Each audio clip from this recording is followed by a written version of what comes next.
Hi everyone, welcome back to my channel. I hope that you are all having an incredible start to your new year and you're getting lots of reading in. I know I am, and I'm very excited for what's to come. Today, I want to go through all of the books that I read in 2025 and rank them. I think that 2025 was a really good year for reading for me. I ended up with a lot of my books on the higher end of the star scale, so I'm excited to share those with you and hopefully you can get some recommendations from these.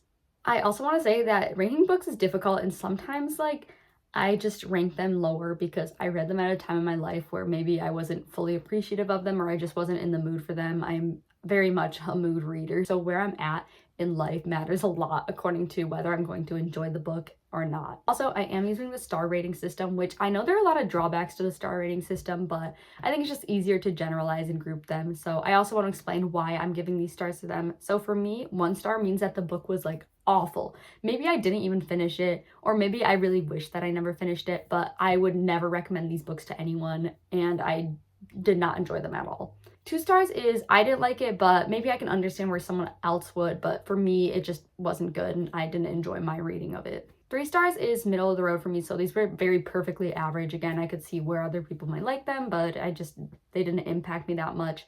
Also, these books tend to be books that I read at a maybe bad time and I just couldn't fully appreciate at the time I was reading them, but I understand if I read them at a different time, I would have probably liked them more. 4 stars are good books. I would recommend these to most people. And then 5 stars are just exceptional books that changed the course of my life, and I think that everyone should read them. Also, this year I read about 30 total books. But if there are any series, I'm going to be lumping them in together because I think that it's easier to rate a series rather than the books themselves, because they are supposed to be read together and they are supposed to be one total story. With that out of the way, let's get into the list. Last in my list at 21, and the book that I hated the most this year, was Magnolia Parks by Jessa Hastings. I gave this 1 star and I didn't even finish the book, but I am gonna put it in my red list because of the emotional damage that it caused me. I even got about 70% of the way through the book, and normally if I read that far in a book, I'm just gonna finish it because I already put the time into it. But this book was so bad that I just knew I couldn't continue. So this book follows Magnolia Park and BJ Ballantine, which that name is a whole other issue, but it follows their relationships in this upper class socialite world. I thought this was going to be a sweet romance, but the premise of the book, and this isn't even a surprise, I think the book kind of treats it like it's a surprise, but it's not because they mention it. But the premise of the book is that BJ cheated on Magnolia. This whole book, they constantly talk about how even though it happened, they know they're meant to be together and they know they're the perfect person for each other. They are not. If someone cheats on you, they did not love you that much. I just kept wanting the main character, Magnolia, to stand up for herself and to find someone that would actually care for her, and not this mediocre, middle-of-the-road man, BJ. This relationship sounded like the most toxic, insufferable relationship ever, and I seriously hope none of you have a relationship like theirs. In addition to the actual story itself, the writing was not good. The characters were insufferable. It felt like Jessa Hastings got a paid partnership for every single article of clothing that she mentioned. It would spend pages describing specific designer pieces of clothing, and I honestly did not care that much. I would skip over those because it's not important to the story. Also, another issue I took place with this book was that Magnolia was always wearing something exceptional and BJ was always in Vans. Okay, don't settle for a man that just wears Vans when you're in designer. I'm already getting angry talking about this book, so I just want to move on to the next one. You've already heard me talk about this book, and if you haven't, I have a video on my page about this, but my next lowest book at number 20 is The Housemaid by Frida McFadden. I'm gonna be honest, I read this book. I didn't really expect to love it, so do with that what you will. It's a thriller about a young housemaid that's hired for an eccentric housewife. She slowly becomes more and more erratic as the book goes on, and the housemaid eventually gets locked in the attic. It reminded me so much of Verity by Colleen Hoover, which is another book that I didn't like. So I knew I wouldn't like this, and I went into it I don't know why I read this. I actually gave this book 2 stars because even though I hated it, I could kind of understand where other people would like it and why other people recommend it and read it. It just was really not for me. In number 19, and I read this book for class, but I include my class books in my reviews and in my read lists because I still read them. And some of them I really enjoy and I do want to recommend to other people. However, with this one, this is not necessarily the case. I read Stolen Pride, Lost Shame, and The Rise of the Right by Arlie Russell Hochschild. and I'm giving this 3 stars. So this book is a nonfiction book, and it's a case study on a town in Appalachia where the author conducted a lot of interviews about a far-right white nationalist march that was coming to the town. It seemed to be a good attempt at explaining the rise of white nationalism in America, but I didn't love it. It was also extremely surface level, and sometimes depicting what her argument was, it wasn't always clear. I've heard that she has another book about Louisiana, and in that book she does a lot better job, so I do want to check that one out, but I don't know if I'd recommend this. If you're interested in the topic, sure, pick it up, but I wasn't super engrossed or engaged in the book. In 18 is Drive Your Plow Over the Bones of the Dead by Olga Tokarczuk, and the translator is Antonia Lloyd-Jones. This book I was super excited for. It actually won the Nobel Prize in Literature, and it had super high acclaim from critics. So this takes place in a winter landscape in a small Polish town where the main character Janina lives. She is known as a reclusive person, but she has a strong affinity towards animals, and she often feels more sympathy for those animals than the humans who abuse them and take advantage of them. The plot of this book occurs when her neighbor Bigfoot dies of mysterious circumstances, and Janina inserts herself in the investigation to figure out what happened to him. My dislike of this book could have come from the writing or the translation, so I'm not sure if it was the writing or the translation that made it not really connect with me. But I just found the main character insufferable. And I think there are ways to write a main character who is flawed and who you may not like, but you understand and you care for. But this just wasn't the case in this book. She had a lot of quirks, but after a while, these quirks just became tiresome. And as someone who's worked in like customer service before, she just reminded me of someone that would come through my line, and I would be so tired of serving them every single time. In number 17 is The Nightingale by Kristen Hanna. I also gave this book 3 stars, and it is a historical fiction set during World War II. Most of the book takes place in France under German occupation, and it's about these 2 sisters and their different reactions to historical times that they're going through. I typically love Kristen Hanna's perspective on historical fiction because she often writes from the role of women, and that's not really talked about in a lot of books or in history at all. I read this book after I read her other one, which is The Woman, but to me, The Woman was a lot better, and this one just didn't compare as much. It felt a lot more surface level and not as in-depth. Also, I think this book is kind of at a disadvantage because there are so many books about World War II, and for one to be good, it really has to be exceptional to stand above the rest, which I think this one didn't do. I do recommend this to people still. I think it was very engaging, and it was an interesting look at the time, and I recommend it if you don't really read a lot of historical fiction. At 16 is My Friends by Fredrik Backman, and the translator is Neil Smith. This was my first Fredrik Backman book. I have heard so many good things about his books, and I was very excited to pick one up and have it be such a recent release. It takes place at 2 different times. In current day, it follows a girl named Louisa who ran away from her home. I think she did at least, and she was giving a valuable painting, and now she's trying to decide what she wants to do with this painting, if she wants to sell it, keep it, or what she's going to do. And then the historical timeline follows the artist's life as he made that painting and what he went through in the past. And this is the case of the 3-star timing. I think I just read this at a place where I couldn't fully appreciate it for some reason. I didn't really feel connected to the characters or the story at all. I think that Fredrik Backman does a very good job of writing like uplifting and happy books that make you feel good. I guess I didn't want that. Also, I had a lot of issues with the dialogue. It didn't feel super realistic. I know Louisa was supposed to be 18 in the book, but to be honest, she felt a lot younger, and I hate when people write 18-year-olds or like people that are younger than them as almost like children, because that's not necessarily what they are like. My 15th book is Intimations by Zadie Smith. This is a series of essays about the COVID-19 lockdown. I think she also wrote them during the COVID-19 lockdown, and so it's a very insightful book, and she's an amazing writer, very detailed, and if you like reading just prose, I would recommend this book. I want to read more of her books, but honestly, I was so tired about reading about COVID-19 that this book didn't hit for me. I wasn't super interested in the topic in the first place, which is my fault for picking it up. But after, living through it and reading so much news and just awful things happening during COVID-19, I think I still need a break from the media about it. In a couple years, I think I would have liked this a lot more. For number 14, it's another book that I read for school. I read this for an educational policy class, and the book is School, The Story of American Public Education by Sarah Mondale. This was very informative and descriptive, which I enjoyed, but I wouldn't really recommend it for everyday reading. I think that it could be very academic and dense at times. So I would only recommend this if you already have an interest in this topic and you want to learn more about how the public school system came to be, as well as the challenges that emerged in them, such as segregation, funding, etc. Number 13 was a book I was super looking forward to, and that is The House of My Mother, A Daughter's Quest for Freedom by Sherry Frankie. It was written by the daughter of the viral 8 Passengers YouTube family as she reflects on her time living with her abusive mother and states how she's left the situation and grown from it. I don't often like to give a star rating for memoirs because memoirs are such a personal experience for the author, and I don't want to criticize that experience itself.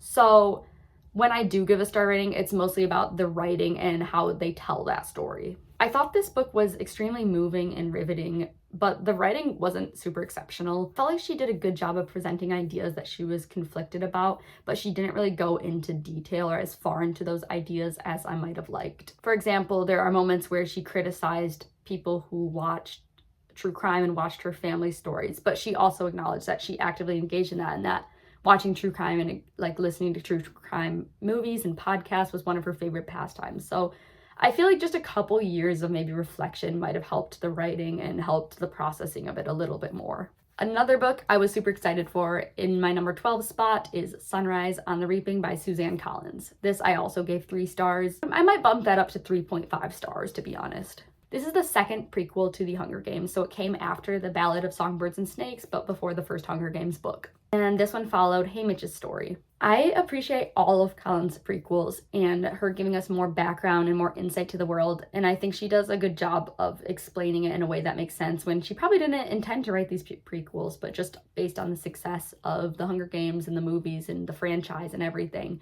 it probably came up later. And I think she does a good job of adding on without contrasting herself or what she had written before. But this one wasn't my favorite. I liked A Ballad of Songbirds and Snakes a lot more, and I obviously loved the Hunger Games trilogy. It felt like it would use names that we had previously recognized or dropped Easter eggs just to prove that it was a prequel or to give into fan service, which I don't know, I didn't really love that. Like, it would mention random side characters and you could tell that this is someone that you should know and care about. But for me, I read The Hunger Games a long time ago and I honestly didn't remember some of them sometimes, and I was like, wait, who's that? But it was still interesting. It kept my attention, and I will be going to see the movie, trust me, so I still recommend this. Okay, now we are getting to my 4-star recommendations. In 11th place is The Little Liar by Mitch Albom. This is about a boy named Nico who grows up in 1940s Greece, and he is tricked by a German officer to help move Jewish people to concentration camps. The story follows both him and his family as they get separated in this event. In the story about his family, it explores really what they do to survive and to resist the occupation and the movement to these concentration camps. And the story follows Nico as he tries to seek atonement really for the rest of his life for the guilt that he feels for helping them. I think this was a very good example of a book where the characters were flawed, but you still care about them and you understand them. You can understand their motives and the reasons why they do things. There was also an interesting part where the Nazi officer survived and he came to America and he goes to neo-Nazi rallies in the United States, and that just put into perspective how easy it was for people to escape when they had perpetuated so much oppression and violence. However, this book didn't reach 5-star status because I didn't love the ending. To me, it wasn't super realistic. In a book that had been very realistic up to this point, it felt a little out of the realm. Number 10 is also 4 stars, and this was really just a fun book for me. It's The Love Hypothesis by Ali Hazelwood. She's been super popular and all of her books have gotten really good reception. And so I was excited to read this because this was like her first book that really took off. I don't know if it was her debut novel or if it's just the first one that was like popular.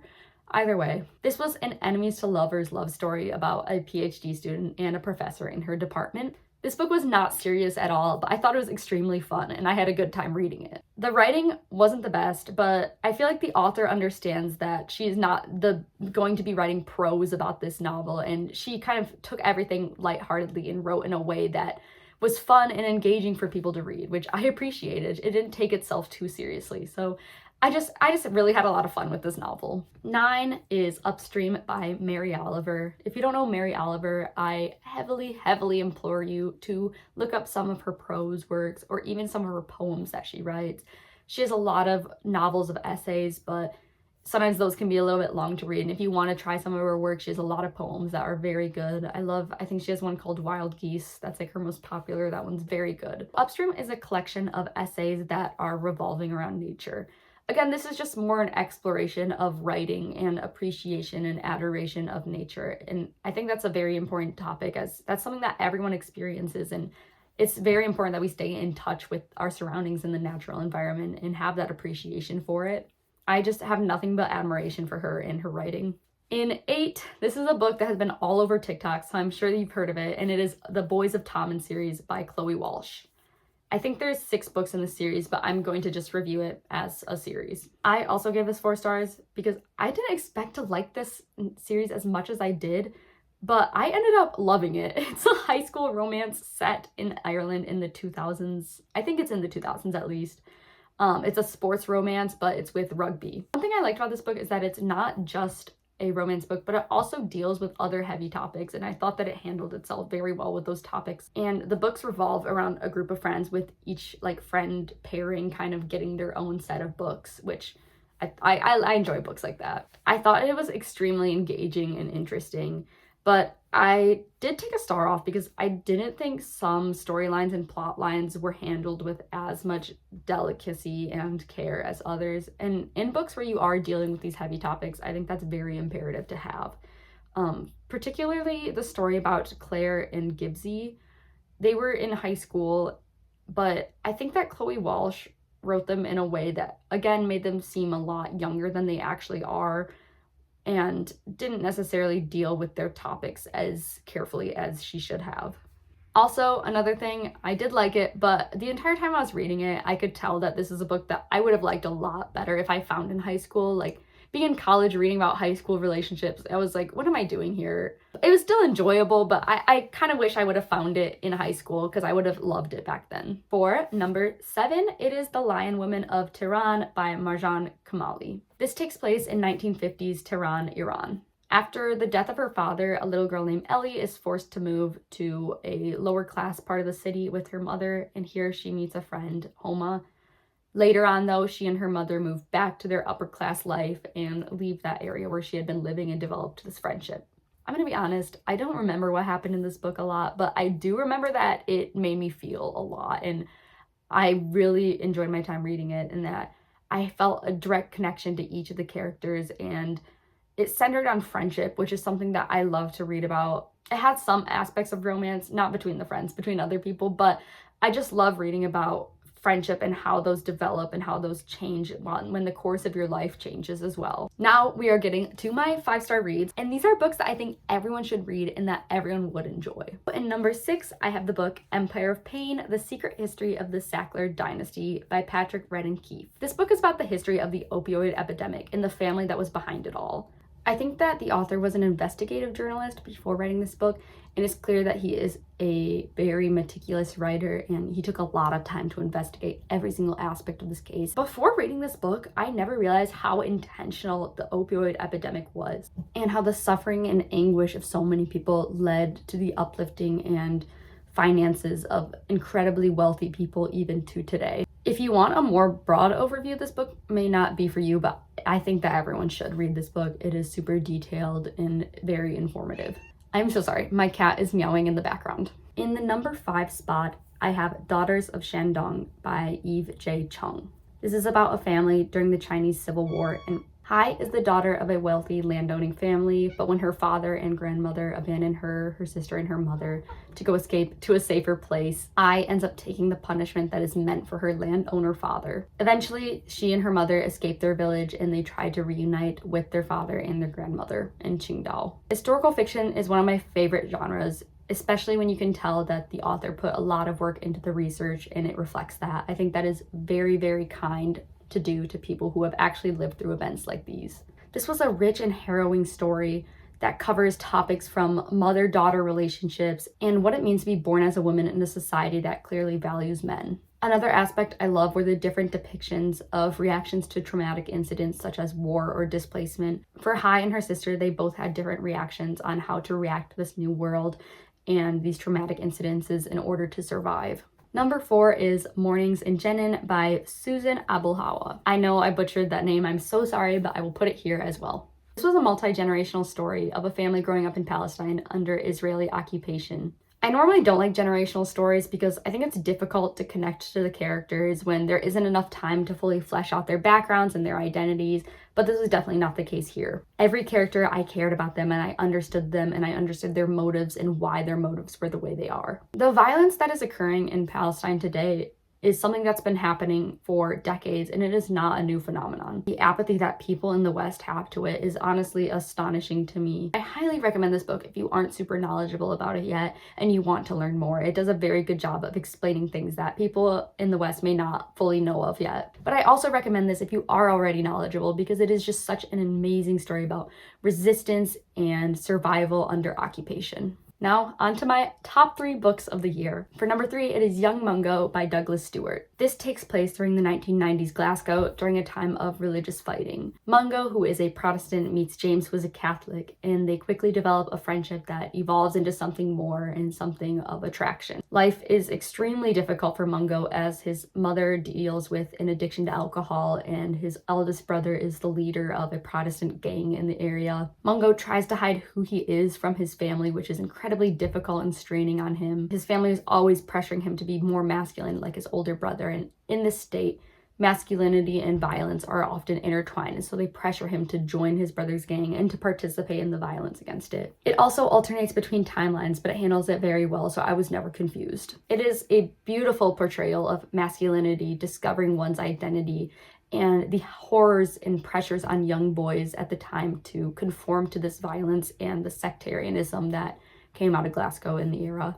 Now, on a lighter note, my number 2 book was The Stormlight Archive by Brandon Sanderson, books 1 through 5. This is an ongoing fantasy series, so he is still reading this. If that bothers you, don't pick it up because he takes a while to write each book, but it is super clear why. They are very detailed and in-depth. This book series blew my mind with how much lore and world building he put into these books. It is clear that he had been building these worlds up way beyond when he even wrote the books. This book also switches perspective between multiple people, and I think that the characters are so unique and so lovable, and I really am excited to see where their stories go in the upcoming books. But because I am reviewing the series, I want to give you a little review about just what the first book's about. It's about a town called Roshar. I think it might be the continent. To be honest, I'm still a little confused about the places. There's a map, but I don't check it that often. I just kind of rely on my memory, which I shouldn't be doing. But in Roshar, it's been divided by war between these men that are basically humans and this other species called the Parshmen. And they've been fighting for years, for so long that it's kind of unclear on what they've been even fighting for. They think it's for these gem shards, which hold power, but no one's really sure about it. And the way that this book just changes topic and reveals things that you didn't know about in the first book but becomes so important later on, it's incredible and it is super impressive. I commend Brandon Sanderson as a writer, and I am so excited to read his other novels such as Mistborn. And finally, my absolute favorite book of the year, and the book that I genuinely think every single person should read, is Sunburn by Chloe Michelle Howarth. Even when I read this book, I knew this was going to be my favorite book of the year. It was a debut novel, but it was fervent and it would stay in my mind for a very long time, I could tell. It takes place in a slow Irish town that is very used and stuck in its ways. Sunburn follows the protagonist Lucy as she navigates her budding feelings for her friend Susanna in a town that rejects those feelings. All her life, her friends and family had always expected her to marry her best friend Martin, but growing up, she's learning to break out of these confines that people had set for her and understand who she is and not who she is according to other people. She also struggles between accepting that and then finding acceptance from her friends and family as she and Susanna grow closer. My heart just ached during this novel. Howarth had an incredible ability for identifying a feeling and dissecting it through metaphor and words.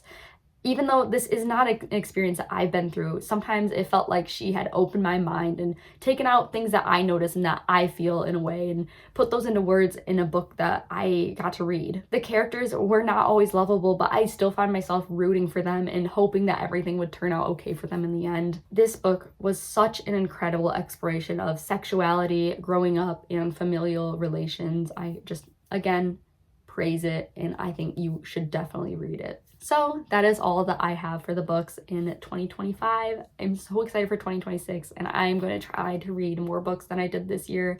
I think I got a little behind in how many books I wanted to read because a lot of the things I read were they were really big books, to be honest, and I couldn't read that many big books, but I won't limit myself with what books I'll read, but I'm hoping to read more this year than I did last.